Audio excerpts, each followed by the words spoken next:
Hello everyone.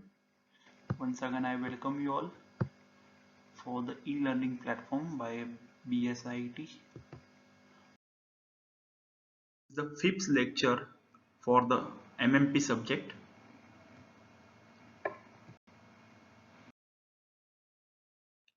These are the units. First 3 points, that is the introduction, ferrous metal and their alloys, and alloy steels. We already covered in last 4 lectures. From this lecture we'll start with the non-ferrous metals and their alloy. We'll cover all these points in today's lecture. So first question is, what do you mean by non-ferrous metals? As you know, ferrous metal means the metals which contains iron. म्हणजे काय, ज्या material मध्ये iron आहे अशा मटेरियलला आपण ferrous metals म्हणतो. पण ज्या मेटल्स मध्ये in metrology a non-ferrous metal is a metal including alloys that does not contains iron. आयर्नला दुसरं नाव आहे फेराइट, Fe.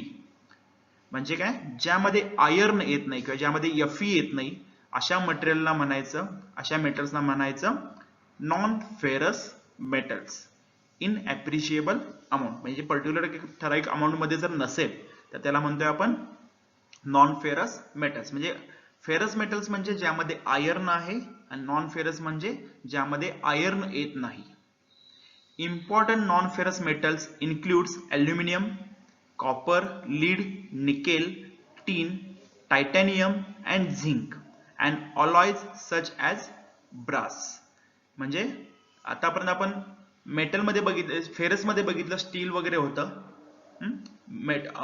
फेरस मेटल्स आपण लास्ट 4 लेक्चर मध्ये बघितले होते. त्यामध्ये काय काय होते तर स्टील वगैरे होते. पण आता नॉन फेरस मेटल मध्ये काय काय येते तर ॲल्युमिनियम, कॉपर, लीड, ज्यामध्ये आयर्न नाहीये असे हे कॉपर, लीड, ॲल्युमिनियम. ठीक आहे. So the non ferrous metals are use for the following reasons. का वापरतात नॉन फेरस मेटल्स तर त्याचे एक प्रॉपर्टीज किंवा त्याचे रिझन्स आहेत खाली लिस्ट केलेले. तर रेजिस्टन्स टू करोजन. करोजन म्हणजे काय, जे वेअर अँड टिअर होणार आहे किंवा जी झीज होणार आहे त्याला हे रजिस्ट करते non ferrous metals. Special electrical properties. तुम्ही तार वगैरे बघताय, वायरिंग मधल्या ज्या तार असतात त्या कॉपरच्या वगैरे बनवलेल्या असतात. का, it has a good electrical properties.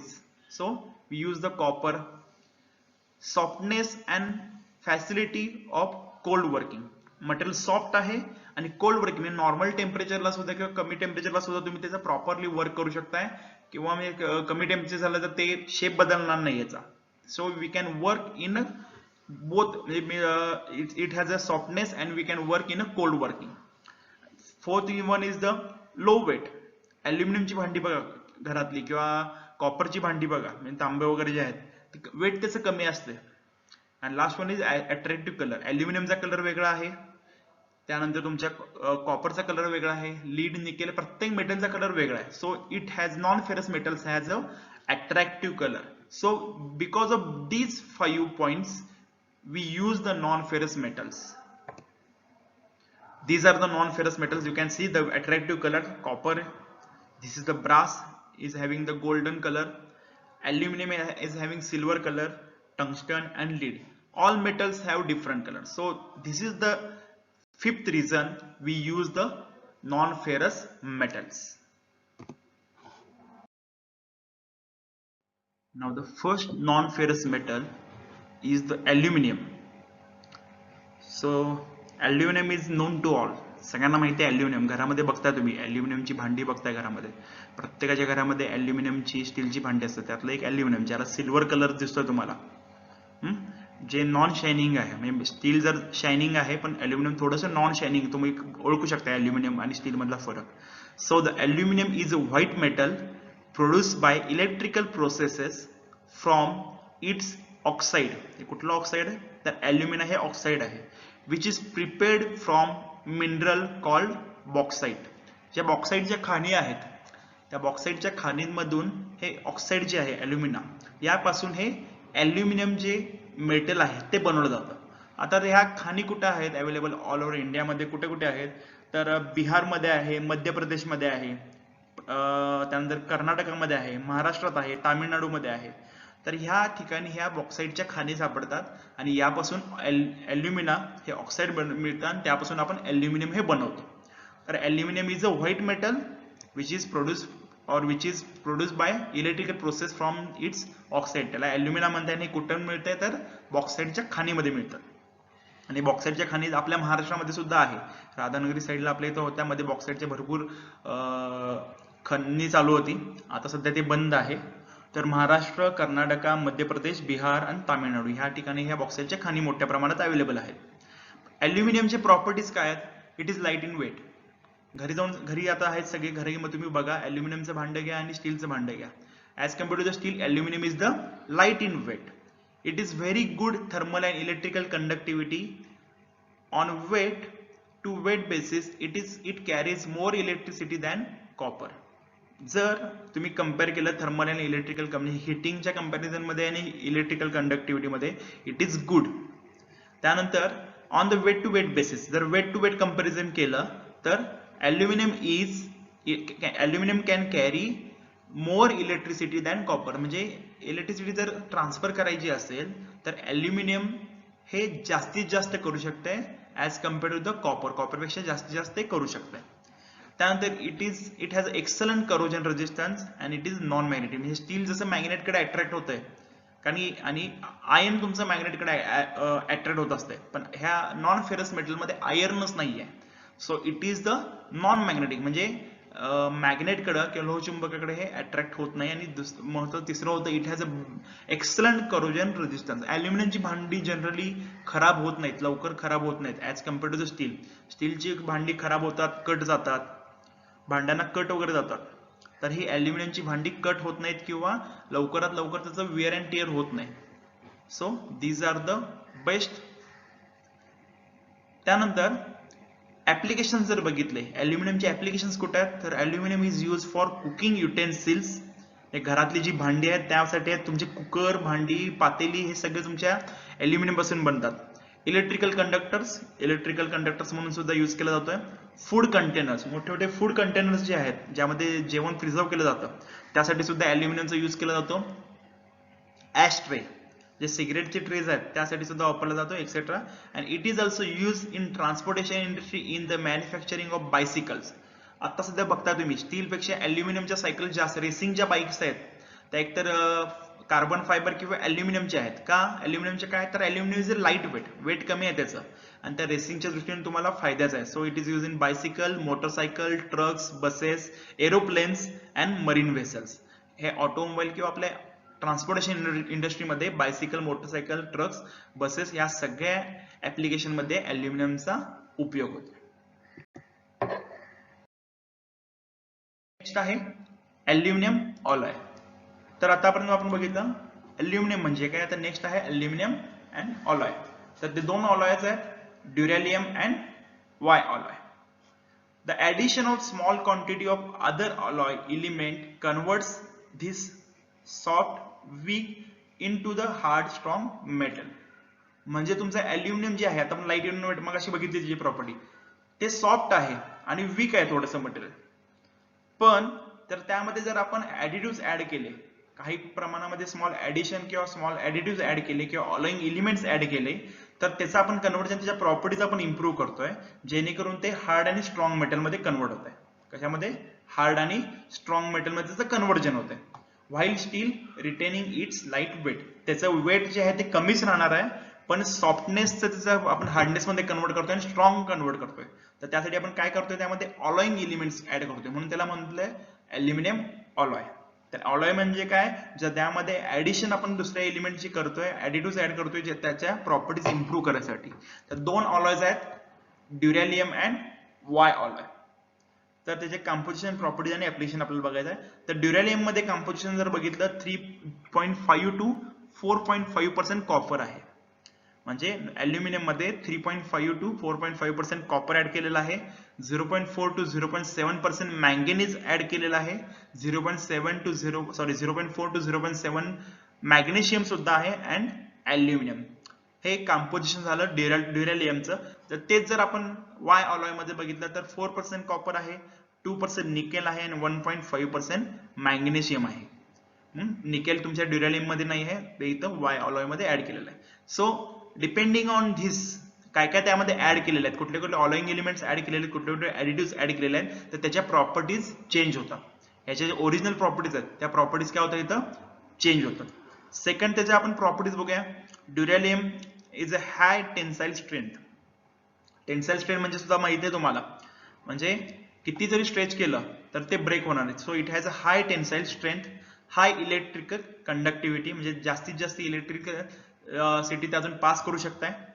Very hard and can be easily forge.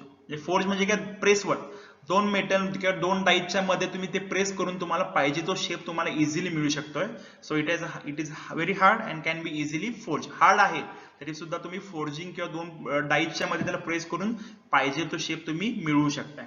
जर वाय अलॉयच्या जर प्रॉपर्टीज बघायच्या झाल्या, characteristics of retaining good strength at high temperature. Main property तीच आहे, it has a good strength. म्हणजे मॅक्सिमम टेम्परेचर जरी झालं तरी इट कॅन रिटेन, म्हणजे ते त्याची हाय स्ट्रेंथ जी आहे किंवा ताकद जी आहे ती मेंटेन करते ऍट हायर टेम्परेचर. नाही तर टेम्परेचर वाढले की ते काय होतात की मेटल्स तुमचे काय होतात, थोडेसे वीक होतात. जसं टेम्परेचर वाढवत जाऊ तसे काय होणार आहेत, मेटल्स वीक होतात. तर ते नाही, वाय अलॉयमुळे काय होतंय की तुमचे जी स्ट्रेंथ आहे ती स्ट्रेंथ टिकून राहते. आणि last one is the application. ड्युरॅलियमचे application for forging, stamping, bars, sheets, tubes and rivets. Forging म्हणजे तुम्हाला सांगितलं होतं की दोन डाईज असतात, त्या डाईजच्या मध्ये तुम्ही तो मेटल टाकायचा आणि त्या मेटल टाकल्यानंतर ते तुम्ही ते प्रेस केलं जातं आणि प्रेस केल्यानंतर जो शेप तुम्हाला पाहिजे तो मिळवतात, त्याला फोर्जिंग होतं. स्टॅम्पिंग म्हणजे सुद्धा तेच आहे. मोठ्या शीट्स असतील अल्युमिनियमच्या, तुम्ही त्या डाईज मध्ये ठेवायच्या आणि छोटे छोटे होल्स वगैरे पाडणे, छोटे कॉइन्स तयार करणे, त्यासाठी हे स्टॅम्पिंग यूज केलं जातं. त्यानंतर शीट्स आहेत, मोठे मोठे शीट्स बनवतोय, ट्यूब्स बनवतोय. आणि रिवेट्स, रिवेट्स म्हणजे इन शॉर्ट मी खिळे जसे असतात त्या टाईप मध्ये रिवेट्स असतात. ते रिवेट्स बनवण्यासाठी तुम्हाला ड्युरॅलियम हे अलॉय वापरलं जातं. त्यानंतर वाय अलॉय कुठे वापरलं जातं, तर ऑटोमोबाईल मध्ये pistons and other components of the arrow engine. हे आपल्या एरोस्पेस इंजिन जे आहेत किंवा एरोप्लेनचे इंजिन्स आहेत त्याचे पिस्टन हे वाय अलॉय पासून बनवलं जातं. हे वाय अलॉय त्यामध्ये ऍड केलं जातं आणि अदर इंजिन कंपोनंट्स सुद्धा हे या वाय अलॉय पासून यूज केले जातात. अँड शीट्स अँड स्ट्रिप्स, जसं ड्युरॅलियम मध्ये सुद्धा शीट्स बनवतात तसं हे वाय अलॉय मध्ये सुद्धा शीट्स ज्या आहेत या वाय अलॉय पासून बनवल्या जातात. आता दुसरं आहे कॉपर. कॉपर सुद्धा तुम्हाला वेल नोन आहे, घरामध्ये तांब्याची वगैरे भांडी तुमच्या देवाऱ्यामध्ये असतात, तर ते झालं कॉपर. तुम्ही आजकाल कॉपरच्या बॉटल्स वापरताय पाणी पिण्यासाठी, कॉपरचे जग वापरतात घरामध्ये. So it is nothing but the copper. Copper is a chemical element with the symbol Cu. कॉपरचा केमिकल सिम्बॉल काय आहे, Cu. अँड ऑटोमिक नंबर त्याचा काय आहे, is the 29. Atomic number is 29. It is soft, malleable and ductile metal with very high thermal and electrical conductivity. It is also having the high thermal and electrical conductivity as, but मगाशी आपण जसं बघितलं, aluminum is having the best electrical conductivity than the copper. आणि soft आहे, malleable आहे, ductile आहे, म्हणजे आपण ते शीट्स तयार करू शकतोय, वायर तयार करू शकतोय. तुम्ही बघताय घरामध्ये वायरिंग साठी किंवा तुमच्या फ्यूज मध्ये वायर वगैरे जे असतात त्यासाठी तुम्हाला कॉपरचा यूज केला जातोय. A freshly expose surface of pure copper has a pinkish orange colour.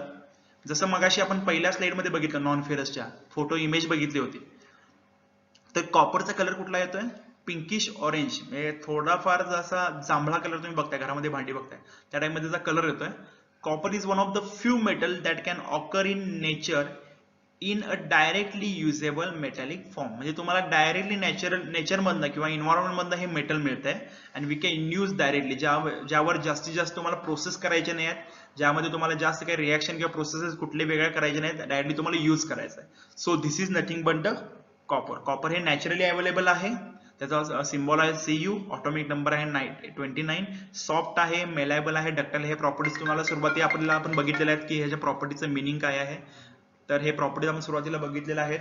Thermal आणि इलेक्ट्रिकल कंडक्टर आहे. तुम्ही घरामध्ये वायरिंग ज्या बघतात किंवा अर्थिंग साठी किंवा घरामध्ये फ्यूज मध्ये वगैरे जे आहे हे तुम्हाला हे कॉपर यूज केलेलं दिसून जाईल. ठीक आहे, this is nothing but the copper. So copper is having the following properties. कॉपरच्या खालच्या प्रॉपर्टीज काय काय आहेत बघा. It has a good ductile and मेलॅबिलिटी.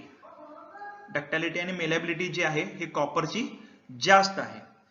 It has a good electrical and thermal conductivity. म्हणजे काय तर इलेक्ट्रिकल कंडक्टिव्हिटी थर्मल म्हणजे जास्तीत जास्त इलेक्ट्रिसिटी आपण त्यातून पास करू शकतो, इलेक्ट्रिसिटी पास करण्यासाठी यूज करू शकतो. आणि थर्मल म्हणजे जिथे जे हाय हीट चे ऍप्लिकेशन्स आहेत तिथे सुद्धा तुम्ही यूज करू शकता हे कॉपर. त्यानंतर it is non magnetic and has pleasing reddish colour. Colour त्याचा चांगला आहे आणि नॉन मॅग्नेटिक. जसं मग सांगितलं अल्युमिनियम मध्ये की ह्यामध्ये आयर्न नाहीये. So all non ferrous metals are terms under the non magnetic. Aluminium सुद्धा नॉन मॅग्नेटिक आहे आणि तुमचं कॉपर सुद्धा नॉन मॅग्नेटिक आहे. त्यानंतर फोर्थ आहे it has a fairly good corrosion resistance to general atmospheric condition. म्हणजे जर ऍटमॉस्फेरिक कंडिशन चेंज होत असतील, थंडी आहे, गरमी आहे, पावसाळा आहे, तर त्या ऑल कंडिशन्स मध्ये it has a good corrosion resistance. Corrosion resistance ह्याचं चांगलं आहे. So these are the points. Ductility, malleability चांगले. डक्टिलिटी म्हणजे परत एकदा सांगतो, ductility is a measure of metals ability to undergo significant plastic deformation before rupture or breaking. म्हणजे break, समजा एखादा ओढत चाललाय तुमचा, तुम्ही ओढा लागलाय, एक तार आहे ती तार ओढा लागलाय, तर जिथपर्यंत ती ब्रेक होत नाही तर त्याची डक्टिलिटी झाली. म्हणजे एका पॉइंट पर्यंत ती तुम्ही ओढणार आहे, ताणणार आहे, त्याची डक्टिलिटी झाली. आणि मेलॅबिलिटी म्हणजे काय? मेलॅबिलिटी material is one in which thin sheets can be easily formed by hammering and rolling. म्हणजे एक मेटल घेतलं, एक मेटलचा रॉड घेतला आणि त्याला तुम्ही हॅमरिंग करायला लागला, आणि हॅमरिंग केल्यानंतर त्याच्या जर तुम्हाला थिन शीट्स करता येत असतील तर त्याला म्हणायचं मेलॅबल मेटल. म्हणजे डक्टिलिटी म्हणजे काय आणि मेलॅबिलिटी म्हणजे काय हे आपण आधी पण बघितलं होतं आणि आता पण तुम्हाला सांगितलेलं आहे. ऍप्लिकेशन जर बघितले, इलेक्ट्रिकल कंडक्टर्स, बस बार्स, ऑटोमोबाईल रेडिएटर्स. ऑटोमोबाईलचे रेडिएटर्स तुम्ही ओपन बघितला, तुम्ही आता सेकंड इयरला आहात, इंजिनचा सब्जेक्ट मध्ये तुम्हाला बघायला मिळेल ऑटोमोबाईल रेडिएटर्सचे जे आतले फिन्स असतात ज्यातून वॉटर सप्लाय होत असेल, ते रेडिएटर्स जे आहेत ते कॉपरचे बनवले जातात. रुफिंग, जे रूफ्स आहेत, पत्रे वगैरे बनवले जातात. प्रेशर व्हेसल्स, हे सुद्धा बॉयलर्स किंवा मोठे मोठे कॉम्प्रेसर जे आहेत त्यामध्ये प्रेशर व्हेसल जे आहेत, बॉइलिंग पॉइंट्स आहेत, सॉरी तुमचे बॉयलर युनिट्स आहेत, त्यामध्ये प्रेशर व्हेसल्स आहेत, हे कॉपरचे बनवले जातात.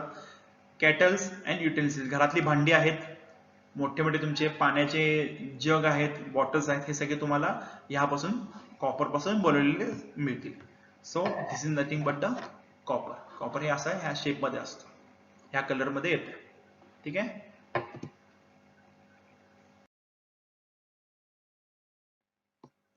Copper alloy. कॉपर म्हणजे बघितलं आता, कॉपरचे ऑलॉय बघायचं. The first alloy is the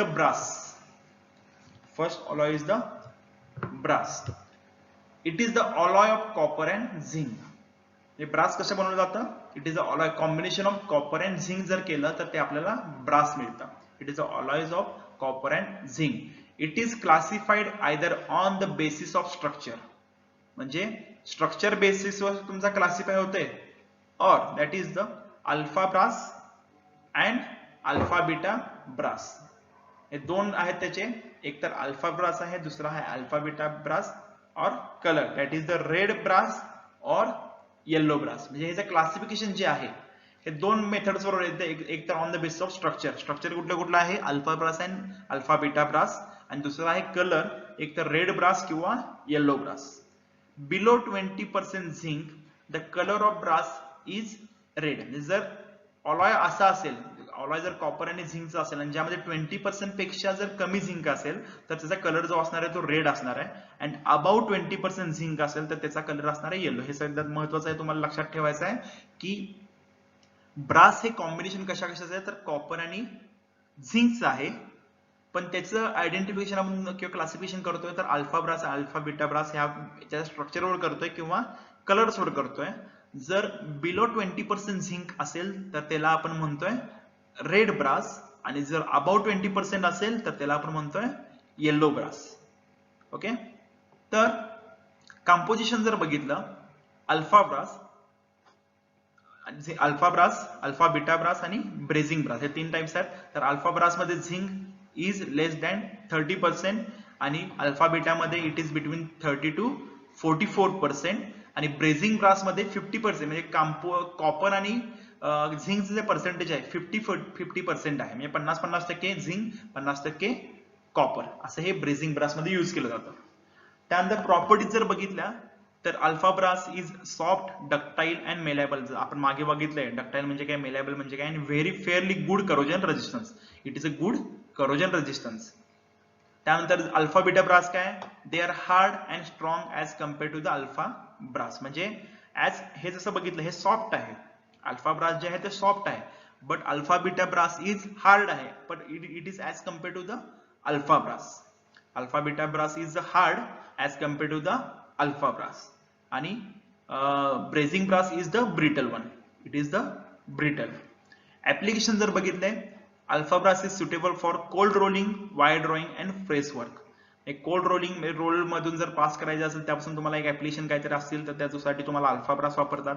wire drawing, wires करायसाठी सुद्धा अल्फा ब्रास वापरतात. आणि प्रेस वर्क, डाईटच्या मध्ये जे प्रेस शॉप आहेत, प्रेस वर्क साठी जर तुम्हाला ऍप्लिकेशन असेल तर तुम्ही अल्फा ब्रास वापरू शकता.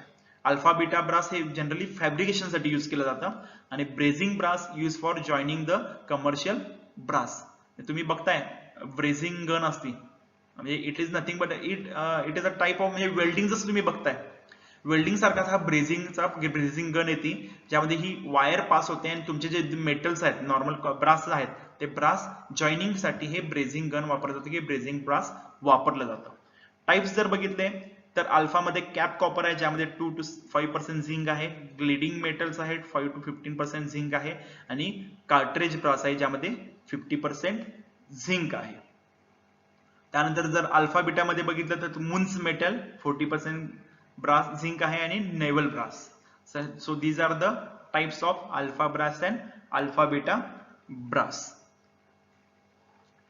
जे याचे जे ऍडिशनल जो मला जर प्रॉपर्टीज वगैरे माहित पाहिजे असतील तर त्या नोट्स मध्ये अवेलेबल आहेत.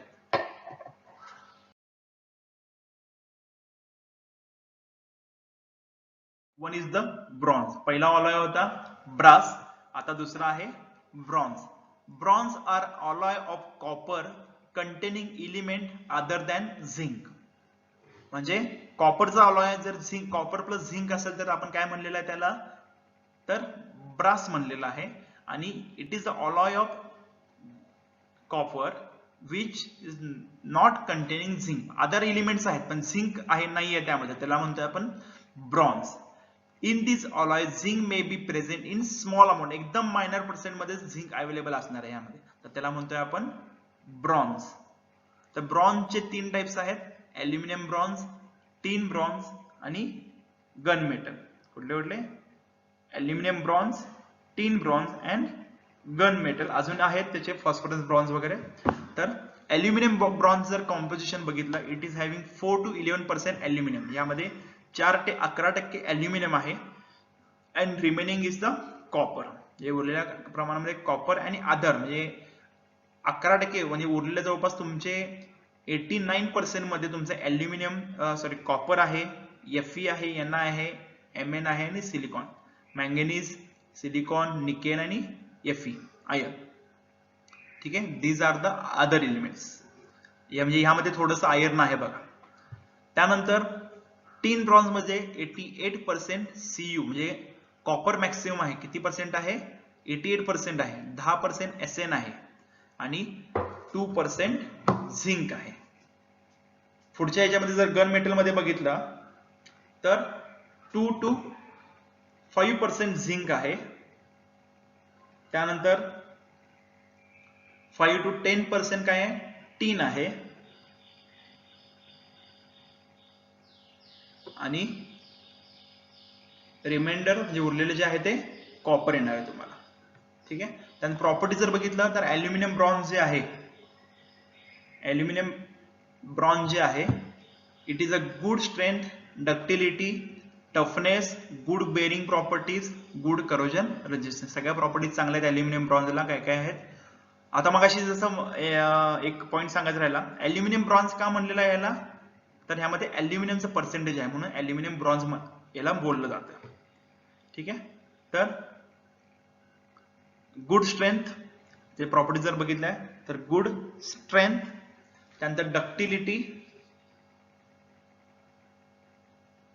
डक्टिलिटी आहे, टफनेस आहे, गुड बेरिंग प्रॉपर्टीज, म्हणजे बेरिंग साठी तुम्ही सुद्धा हे वापरू शकता. It is a good bearing properties and good corrosion resistance. Good corrosion resistance. आता या पुढचं आहे टीन ब्रॉन्झ. आता ह्याला टीन का म्हणलेलं आहे, तर ह्यामध्ये 10% टीन आहे. एसएन म्हणजेच काय, टीन. तर म्हणून याला टीन ब्रॉन्झ म्हणलेला आहे. म्हणजे कॉपर पेक्षा अदर एलिमेंट कुठला आहे, यामध्ये टीन आहे, म्हणून याला म्हणलेलं आहे टीन ब्रॉन्झ. तर it has a good ductility and malleability. They also have good corrosion resistance. ह्याला करोजन रेजिस्टन्स याचा काय आहे, चांगला आहे. आणि गन मेटल मध्ये आपण जर बघितलं, corrosion resistance, high tensile strength. So these are the properties of aluminium bronze, tin bronze and gun metal. ठीक आहे. ह्या प्रॉपर्टीज सुरुवातीला आपण बघितलेल्या आहेत, त्यामुळे परत मी त्या रिपीट नाही करत आहे. ऍप्लिकेशन जर बघितले तर अल्युमिनियम ब्रॉन्झ कुठे वापरलं जातं, ज्वेलरीसाठी, हीट एक्सचेंजर साठी, हेवी ड्युटी पार्ट्स आहेत, इंजिन इक्विपमेंट्स आहेत, गिअर बेरिंग्स अँड बुशेस. एवढ्या ऍप्लिकेशन म्हणजे ज्वेलरीज असतील तुमच्या, आर्टिफिशियल ज्वेलरी काय असतील त्यासाठी वापरले जातात. हीट एक्सचेंजर, मोठे मोठे हीट एक्सचेंजर्स जे आहेत ज्यामधून हीट काढून घेतली जाते, त्यासाठी अल्युमिनियम ब्रॉन्झ वापरतात. हेवी ड्युटी पार्ट्स आहेत, मरीन इक्विपमेंटचे हेवी ड्युटी पार्ट्स आहेत, त्यासाठी तुम्हाला वापरलं जातं. गिअर बेरिंग्स आहेत आणि बुशेस जे असतात ऑटोमोबाईल बास्केट किंवा मरीन ऍप्लिकेशन मध्ये बुशेस जे असतात त्यासाठी तुम्हाला ह्या अल्युमिनियम ब्रॉन्झचा यूज होते. टीन ब्रॉन्झ कुठे कुठे, कॉइन्स, आपले जे कॉइन्स असतात ते टीन ब्रॉन्झचे यूज केले जातात. आपल्या इथं नाही तर बाहेर फॉरेन कंट्रीज मध्ये मॅक्सिमम टीन ब्रॉन्झचे यूज केले जातात. पंप्स आहेत, गिअर्स आहेत, हेवी लोड बेरिंग्स आहेत आणि मरीन फिटिंग्स, एवढ्या ऍप्लिकेशन साठी ह्या टीन ब्रॉन्झचा यूज केला जातो. आणि gun metal use for gun barrels, marine casting, gears, bearings and steam pipe fittings. बऱ्यापैकी तिन्हीचं ऍप्लिकेशन बघा, बऱ्यापैकी तिन्ही हे जे आहेत ते बेरिंग साठी यूज केलं जातं, प्लस गिअर साठी सुद्धा यूज केलं जातं. आणि मरीन ऍप्लिकेशन तिन्हीसाठी मेन आहे. हे तीन हे बेसिक लक्षात ठेवायचं की बेरिंग जे असतील किंवा गिअर्स असतील आणि मरीन ऍप्लिकेशन, हे ब्रॉन्झचा यूज जास्तीत जास्त होतोय, मरीन ऍप्लिकेशनचे जे पार्ट्स असतील ते. ठीक आहे. So this is nothing but the copper.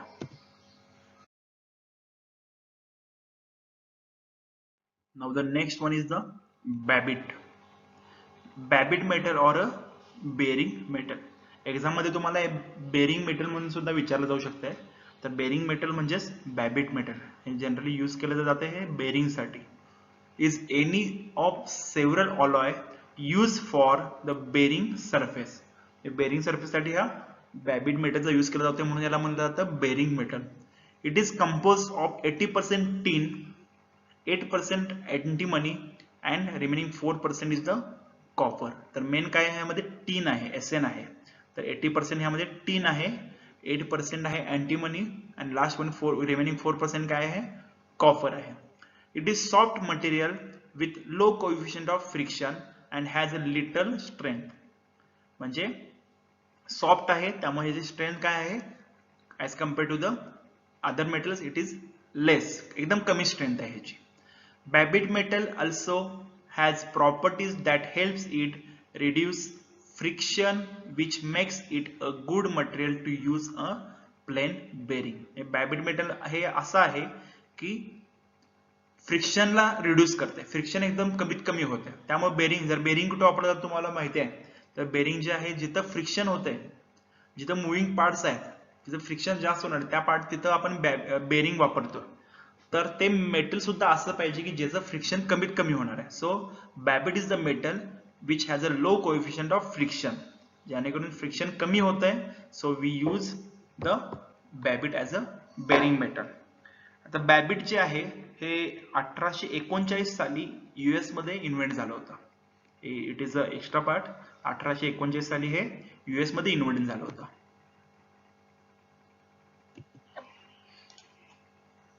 Next one is the magnesium alloy. Magnesium alloy.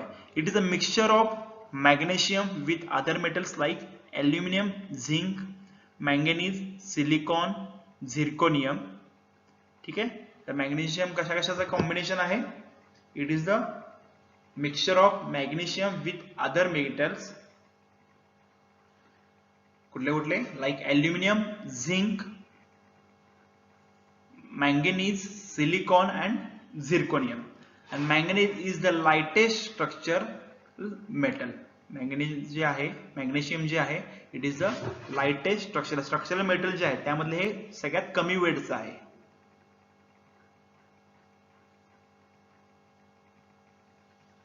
त्यानंतर नेक्स्ट आहे AZ31. Aircraft manufacturing industry to produce flat parts with ribs such as brackets. जे खाली brackets दिसत आहेत, खाली जे इथं ब्रॅकेट्स दिसत आहेत, हे ब्रॅकेट्स हे एअरक्राफ्ट इंजिनचे आहेत किंवा एअरक्राफ्टचे जे इंडस्ट्री आहे त्यामध्ये हे वापरले जातात एअरक्राफ्ट साठी. हे ब्रॅकेट्स बनवण्यासाठी हे AZ31 जे मेटल आहे किंवा ऑलॉय आहे ह्याचा यूज केला जातोय. AZ31 ऑलॉयचा यूज कशासाठी केला जातोय तर एअरक्राफ्ट मॅन्युफॅक्चरिंग इंडस्ट्रीमध्ये हे ब्रॅकेट्स बनवण्यासाठी, फ्लॅट पार्ट्स जे आहेत ब्रॅकेट सारखे हे बनवण्यासाठी AZ31 चा यूज केला जातोय. यामध्ये मेन कंटेंट कोण आहे तर ॲल्युमिनियम आहे आणि it is the alloy of magnesium.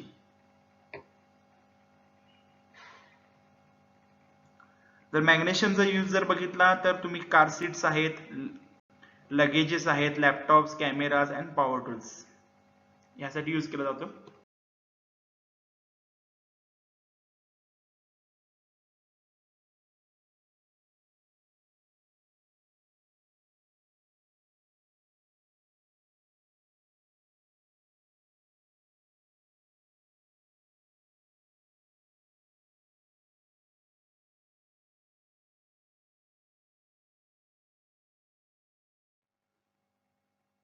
Titanium alloy.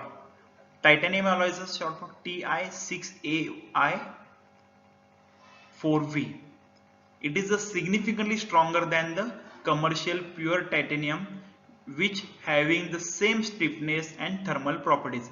म्हणजे commercial जर टायटॅनियम जर घेतलं with the same स्टिफनेस आणि जर थर्मल प्रॉपर्टीज जर त्या सेम असतील, बट हे जे टायटॅनियम अलॉय Ti6Ai4V हे स्ट्रॉंगर आहे, म्हणजे स्ट्रॉंग आहे as compare to the other commercial alloys पेक्षा. It is a hit. This grade is excellent combination of strength, corrosion resistance, weldability and fabricability. म्हणजे फॅब्रिकेशन साठी सुद्धा हे बेस्ट आहे. It is a hit treatable, म्हणजे hit बरोबर त्याची treatment proper आपण हिट ट्रीटमेंट प्रोसेस करू शकतोय, हाय हिट ऍप्लिकेशन साठी यूज करू शकतोय. आणि इट इज गुड और बेस्ट ग्रेड. हे जे ग्रेडिंग आहे it is a best grade for strength चांगले आहे, करोजन रेजिस्टन्स चांगला आहे, वेल्डेबिलिटी त्याची चांगली आहे आणि फॅब्रिकेबिलिटी म्हणजे फॅब्रिकेशन तुम्ही चांगलं करू शकताय. आणि जर ऍप्लिकेशन्स बघितले तर tension set rings, bolts, bicycle parts आणि एअरक्राफ्ट इंडस्ट्री एवढ्या ऍप्लिकेशन साठी हे टायटॅनियम अलॉय जे आहे Ti6Ai4V ह्याचा यूज होतोय. So with this